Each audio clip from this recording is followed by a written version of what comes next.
हो गया।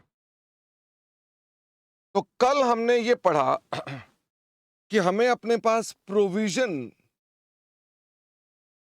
For foreseeable loss कैसे बनानी होती है। अगर हमें प्रोविजन बनानी है तो प्रोविजन कैसे बनानी है। तो प्रोविजन फॉर फोरसीएबल लॉस के लिए हम लोग क्या करते हैं, हम लोग देखते हैं कि ये कब कब बनती है। ये तभी बनती है अगर आपका कॉन्ट्रैक्ट में क्या आ रहा हो। फटाफट से बताओ, कॉन्ट्रैक्ट में क्या है? लॉस।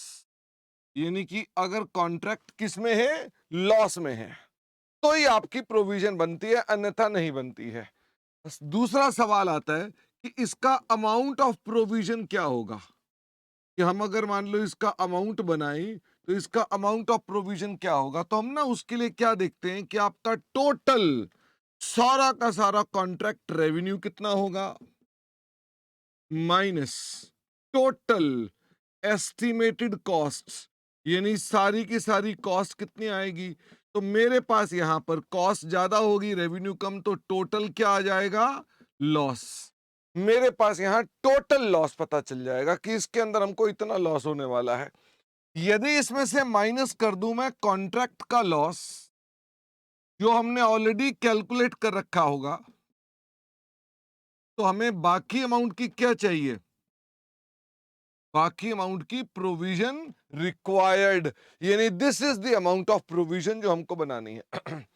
ये प्रोविजन पहले क्रिएट होगी और नेक्स्ट ईयर क्या हो जाएगी? फटाफट से बताओ। नेक्स्ट ईयर कैंसिल हो जाएगी, यानी अगले साल हम इसको कैंसिल कर देंगे, इसकी हमको आवश्यकता खत्म हो जाएगी। क्या अगले साल दोबारा भी बनानी पड़ेगी? The answer is yes. अगले साल फिर से अगर कॉन्ट्रैक्ट लॉस में है, फिर से नई प्रोविजन क्रिएट कर डालेंगे, पिछली कैंसिल हो जाएगी, नई प्रोविजन बन जाएगी। फिर हमने आपसे कहा कि इस प्रोविजन को प्रॉफिट एंड लॉस अकाउंट में कहां दिखाते हैं। इस प्रोविजन को हम प्रॉफिट एंड लॉस में कहां दिखाएंगे? तो हम इसको अपने पास प्रॉफिट एंड लॉस में दिखाएंगे, किसके नाम से? अदर एक्सपेंसेस के नाम से। हमारे प्रॉफिट एंड लॉस अकाउंट के अंदर अगर आपने 12th क्लास में पढ़ा था या इवन फाउंडेशन में पढ़ा था, तो क्या अदर एक्सपेंसेस होते थे अपने पास? या तो वो हमारे पास यहां पर आ जाएगी प्रोविजन, वो लास्ट ईयर कैंसिल होगी या नेक्स्ट ईयर में। लोग, प्रोविजन अगर बनी है मान लो ईयर 1 में, तो कैंसिल कब हो जाएगी? ईयर 2 में। और ईयर 2 में फिर नई प्रोविजन बनेगी जो आप बनाते थे, ठीक है ना, नई प्रोविजन फिर से बन जाएगी। और जो सेकंड ईयर में प्रोविजन बनेगी वो ईयर 3 में कैंसिल हो जाएगी। ओके। तो कल हमने आपके साथ इसके ऊपर कुछ क्वेश्चंस भी डिस्कस किए थे और फिर उसके बाद हमने आपके साथ बात करी कि प्रॉफिट एंड लॉस का फॉर्मेट क्या है। तो फॉर्मेट के अंदर हमने बताया कि इनकी सेल्स यानी इनका रेवेन्यू निकल आता है जो आपके पास होगा, और इसमें हम अपने पास खर्चे देखते हैं, कॉस्ट इनकर्ड के जो आपके खर्चे हैं वो आ जाएंगे।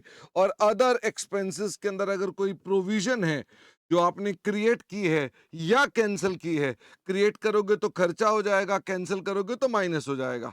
तो इससे अपने पास हम क्या निकाल लेंगे? इससे अपने पास उस कॉन्ट्रैक्ट का प्रॉफिट और लॉस कैलकुलेट कर लेंगे। तो क्वेश्चन के अंदर अगर वो आपको पीएनएल मांग रहा है तो हम अपने पास पीएनएल अकाउंट को इस तरह से तैयार करेंगे। एक दो क्वेश्चंस में उसने इस तरह से पूछा हुआ है कि बताओ कितना अमाउंट चार्ज होगा अगेंस्ट रेवेन्यू। तो रेवेन्यू के अगेंस्ट कितना चार्ज होगा, तो इनडायरेक्टली वो आपसे प्रॉफिट मांग रहा है। तो वो उसका कहने का तरीका है कि हमको अपने पास इस प्रकार से काम करना है। तो कल हमने केवल और केवल यहां तक पढ़ा और फिर उसके बाद हम लोगों ने आपके पास नेक्स्ट एलिमेंट्स की डिस्कशन स्टार्ट की थी। तो एलिमेंट्स में हमने आपके साथ बात करी थी कॉन्ट्रैक्ट रेवेन्यू की, कि कॉन्ट्रैक्ट रेवेन्यू क्या है, हम इसे कैसे आइडेंटिफाई करते हैं। तो कॉन्ट्रैक्ट रेवेन्यू के बताओ हमारे पास जो कारण है वो क्या है। सबसे पहले तो ये इनिशियल एग्रीड अमाउंट। भाई जब भी आप कॉन्ट्रैक्ट लेते हैं तो इनिशियल एग्रीड अमाउंट तो तय हो ही जाता है कि भाई इतना अमाउंट है जो आपने पहले इनिशियली एग्री किया। क्या ये रेवेन्यू होता है? The answer is yes. वो आपको जितना भी लिखेगा ये तो रेवेन्यू है ही है। क्या इस अमाउंट को हम बाद में रिवाइज करते रहते हैं? The answer is yes. हम इस अमाउंट को बार बार बाद में रिवाइज करते हैं। रिवाइज होने के कुछ कारण होते हैं। क्या क्या कारण हो सकते हैं इसके रिवाइज करने के? तो इसके कारण हो सकते हैं वेरिएशंस। वेरिएशंस का मतलब होता है change in scope, change in scope of work, जिसके अंदर हमने आपको कहा कि हमारे पास वो कुछ काम के अंदर बदलाव कर देता है, कहता है साहब ऐसे नहीं ऐसे करना है। तो इसका मतलब हमारे पास एक कारण हो गया वेरिएशन का। फिर दूसरा कारण हमारे पास कौन सा हो गया? दूसरा कारण हमारे पास हो गया क्लेम्स। क्लेम्स क्या होते हैं?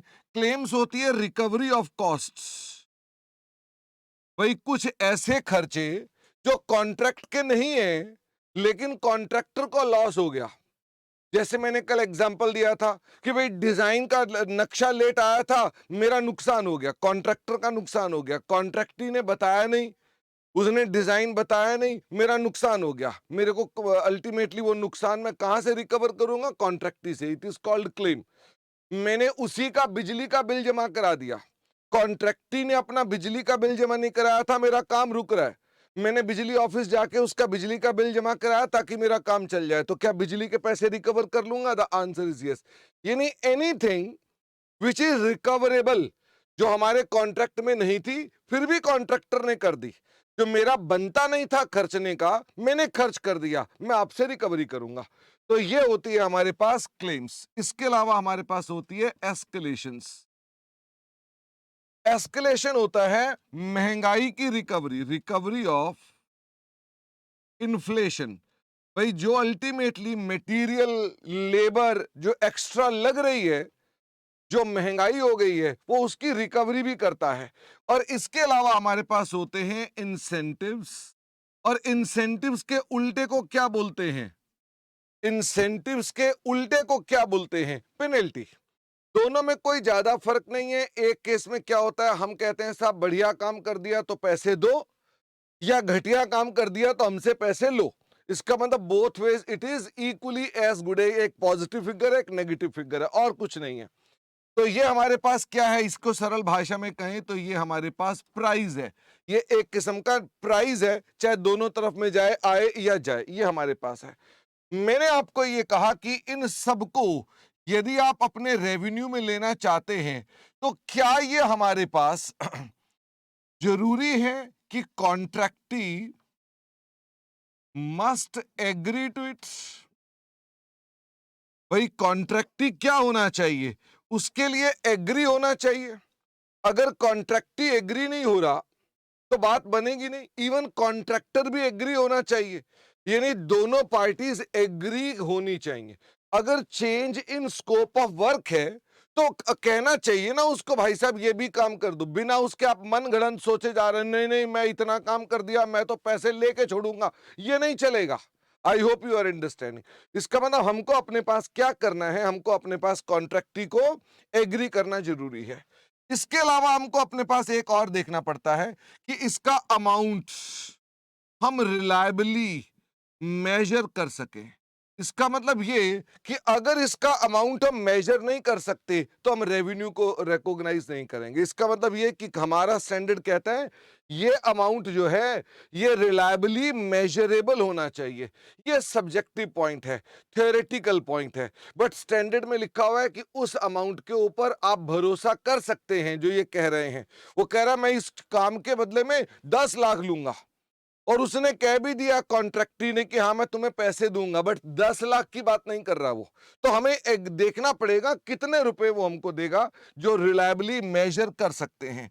और यदि हम बात करते हैं इंसेंटिव्स की, तो इंसेंटिव्स के लिए हमारा कॉन्ट्रैक्ट क्या होना चाहिए? कॉन्ट्रैक्ट इस स्टेज में होना चाहिए कि आपको लगता है that you will earn it, आपको लगता है कि हम वो अल्टीमेट अर्निंग कर लेंगे।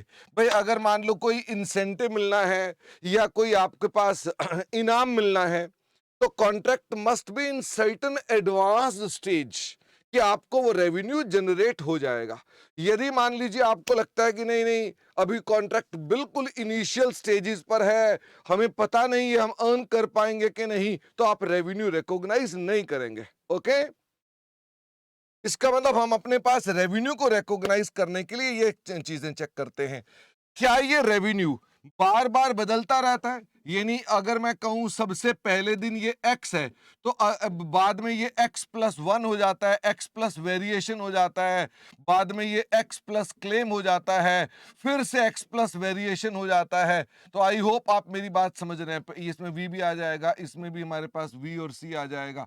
यानी कि जो रेवेन्यू आप अपने पास लिख रहे हैं वो रेवेन्यू में बाद में लेटर ऑन क्या होता रहता है, रिवाइज होता रहता है। तो ऐड करने से पहले आप ये कंडीशंस को चेक करते हैं। ये मैंने आपके साथ पिछली क्लास में बातें बताई थी।